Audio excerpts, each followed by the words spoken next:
Hi everyone, Brian again here with Practical Prep TX, where I'm showing you all how to secede from the traditional system in energy, food, water, even medical care. So today I'm showing you how I am powering my hot water heater from solar, and it's not that hard to do.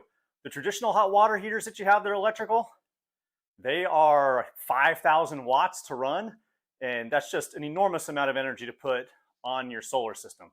So how am I doing it? Well, and I don't know why more people aren't making videos about this. It is totally possible and easy to do. I mean, maybe it's the cost. I don't know. A lot of people go propane instead to be off grid, but I don't want to do that because you know what? One day I don't think propane is going to be as affordable as it is right now. So I want to secede from the system, and that means not being dependent on even propane. So I want everything to be on electrical because I can create electric power from the sun on my system here by myself, self-sufficient. So that's why I'm doing it this way. So I'm doing it on EG4 batteries, an EG4 battery bank that you see right here, and this hot water heater. So this hot water heater is a hybrid. It's a 40-gallon Rheem hybrid, considered hybrid, but it's basically heat pump technology. So what this is it's like an air conditioner in reverse, really is what it does. So it basically runs so much more efficient, and actually, to be exact, this runs on about 400 watts. That's crazy because it's 5,500 watts with a standard electrical hot water heater of this same size. So, wow, 400 watts, my solar system can handle that, no problem. So, and there's more benefits that I'll get into here in a second, but that's the technology. Basically, the downside is you do need a room big enough to where it can take the heat from the room. It brings the heat, it actually sucks the heat in up here, and then it heats it up even more through the coils in here, and then heats up the hot water. So it's so much more efficient because it's not using resistance heating, which takes a ton of electrical current to heat water. Instead, it takes what heat there is in the room and just makes that, it sucks that out of the air, makes it a little hotter. Now, the downside is right here, when this thing turns on, this fan, it blows out cold air. It's like an air conditioner. So it will cool this room down. And this room here is a 12 by 12 feet.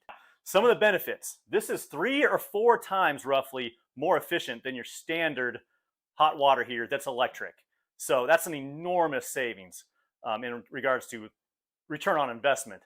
But for solar, it is absolutely impeccable that you have that, in my opinion. Now, there are some people out there that are running their giant hot water heaters on their solar system on their inverter, but the problem is the inverter is almost maxed out when you have that much running, depending on the size of your inverter. Now, I've got the biggest inverter on the planet here, which is the Sol-Ark 15K, so I can handle 12,000 watts at a time, and this one runs on 400, so that tells you how little energy this thing uses. And a standard hot water heater would take about 5,500. So it'd use almost half of this giant inverter that's over $8,000. So as you can see, and the battery bank would be drained very quickly by using this at night if there's no solar. So but one thing is actually the biggest benefit, the biggest seller to me on this was there's actually a schedule on the app, and I'll show you in this video. There's an app where I can turn this thing off and on. I can actually set a schedule Monday through Sunday on when I want this thing to run. So what I do, I set it so after our showers at night, which is right around, the latest would be like 11 o'clock at night, I have this thing turn off. It shuts down. It uses zero energy at night when I'm not producing any solar. So when I'm running off batteries, I turn this thing off. And I actually do the same thing for all. I've got 8 refrigerators now because I've got a lot of meat. We buy whole cows and we put all the meat in there. We have meat for a year basically. And I have all of my refrigerators also running on a timer that turns off at night. So I'm not using any energy at night, or very little, put it that way. So that's one of the best functions on this thing is I can turn it on and off whenever I want. I can set the heat by time. So let's say between 8 a.m. and 10 a.m. I want it to be really hot. I can set it all the way up to 140. Or I can keep it a little lower, like right now, we're not using hot water. I have it set to run at 120. You probably can't see that, or maybe you can on the screen there, but I've got it at 120 degrees right now, and it's not running. It's very efficient. So it turns on for an hour at 2 at most, and then it shuts off, and it keeps the water warm for quite a while. So on this thing, I'm using about a total, and I'll show you on the app, it tracks it completely. I use between about 3 and 7 kilowatts a day, depending on how heavy we're using it. And I have a family of 4. It's me, my wife, and 2 kids.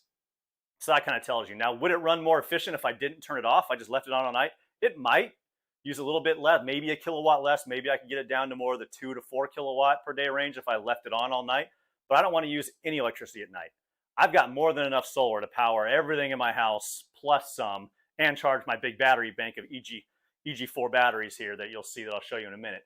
So that is a huge benefit to this thing, to be able to run on batteries at night. There's a federal tax credit for it too. So now the cost of this thing is pretty expensive. It actually runs almost 3 times as much as a standard electric hot water heater. Now, as of right now, what are we at? We're at March 27th, right? March 27th. This thing at Home Depot is $1,692 plus tax. Now, you do get a 30% tax credit on that, so you can take off roughly $400 on your taxes on this as well. So really, it comes out to about $1,200 out of your pocket is what, well, out of your pocket, you're going to have to pay the whole thing and then get that back at tax season. But the same equivalent size hot water heater at Home Depot that's standard conventional electric, that runs about $600. So you can see you're easily 2 times as expensive, and 3 times if you don't count the tax credit. So how does that work out in regards to costs? Well, this will save you on average of what I'm seeing is about $30 a month if your electric rate's around 12, 14 cents a kilowatt hour, which is pretty common unless you're in California or New York, where I think it's like 30 cents, which is crazy.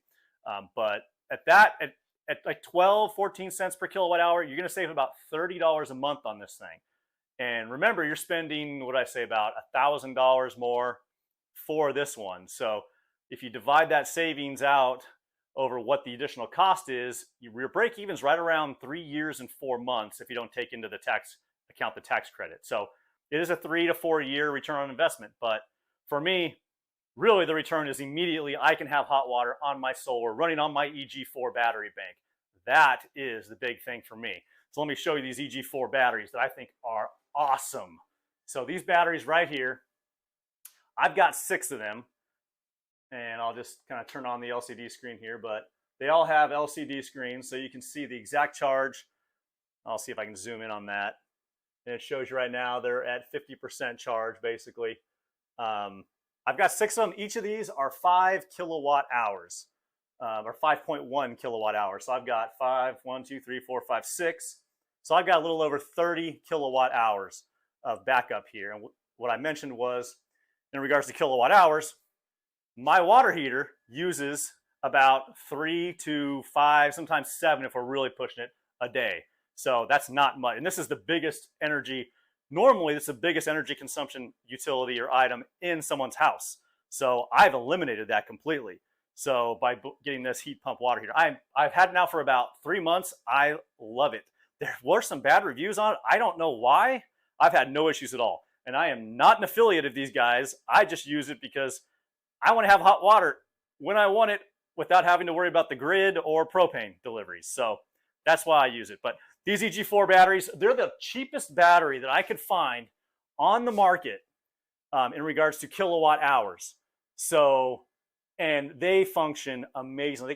They can take huge spikes as well. They're rated to last 7,000 cycles, which is 15 years if you're discharging them all the way down to like 20%. So these things rock. So if you're looking to buy batteries, I mean, just buying one of these things. Now batteries are expensive, but in regards to the cost per a watt hour, these things are way cheaper than others. So these batteries right now, I paid $1,750 for each one of these. I did not get a discount on these. They don't pay me for these. I bought them personally out of my own pocket. Now I did become an affiliate of a site that sells these things. And I wish I would have had somebody or watched someone's video who told me this. I can get you $101 off the battery here, one of these batteries, if you use the discount code. Oh, what was it? It was Brian, BRIAN 101. Like the number 101. So BRIAN 101. That'll take $101 off to where you can buy these things. So instead of paying $17.50 like I did, you can knock $101 off that. So look at the link in the description in this video, and you can pick up those. But I can't recommend these batteries enough. These batteries are awesome. I am very impressed. I can literally click a switch right here. I can hit this button. Actually, I'll hit it right now. This is my grid. So my meter comes into this fusible disconnect. And from this fusible disconnect, it goes into my giant Sol-Ark here, which I can get you also $101 off this by using that same discount code if you search this in that link that I'm going to give you. But this thing is a beast as well. It's a Sol-Ark 15K, massive. This thing can power my whole house off grid. And what's cool is your meter goes into one of these disconnects, and then it goes into your Sol-Ark, and then it goes into your 200 amp panel. So There's no other inverter on the market like this. And this paired with these EG4s, I love it. I love it flat out. And you can buy actually a package of all this in that same link I'm going to have here, where you can also get that $101 discount. So check that out. But I'm going to show you right now, we're going to go off grid. You may see the lights dim just a bit, but basically what this means is I use the grid as backup now. So, and you can see right here, I'm going to try and zoom in as much as I can, but let's see if you can see that. So right now, my batteries are charging at 4,700 watts at 62% now and going up. My house is using roughly 700 watts. No power is coming from the grid, and 5.48 kilowatts are coming from my solar panels right now. So I'm completely off grid. I'm 100% on solar at the moment, and I'm going to just shut off the grid right now. Here we go. 1, 2, 3. Yeah, you saw a little bit of a flicker in the lights there. That's it. I'm off grid. I love this system. I'm super pumped. And right now I'm only getting roughly 5 kilowatts of solar because I only have 6,400 watts of solar out there right now that I've hooked up. I still have, that's only 1/3 of the power I'm going to have out there in solar panels. I still have to install those things, and I'm doing everything myself. It takes time, so I've got another couple weeks before all those panels are up and running. So subscribe to the channel, check it out. I'm going to show you more stuff how to do this. And actually, I'm going to show you every single part I use, because I did all of this myself. As a do-it-yourselfer here, and I am not an electrician. I did call an electrician, and my father-in-law is one of them, so I can pick his brain. But I did all of this, and I'm going to show every piece and every part I made. In fact, I will, if you use this link in the description and buy any of this stuff or buy this package, let me know. I will give you a PDF, so you can just shoot me a comment in the messages here on YouTube or wherever you're watching this platform. Shoot me a message that you bought it. I'll verify that you did, and I'm going to give you a PDF of every single part I use, all the way down to the wires I use, where I bought them, these little offset nipples here. I mean, everything, the size gutter, the Sol-Ark, everything. I'll give that to you because it's not easy. It took me a long time to source all this stuff. I wish somebody just gave me a list of how to do it. So anyways, make sure you like this video. It is a new channel, so I could use the help because I don't have that many followers yet. So help me out, y'all. All right. Anyway, thanks a lot, everyone.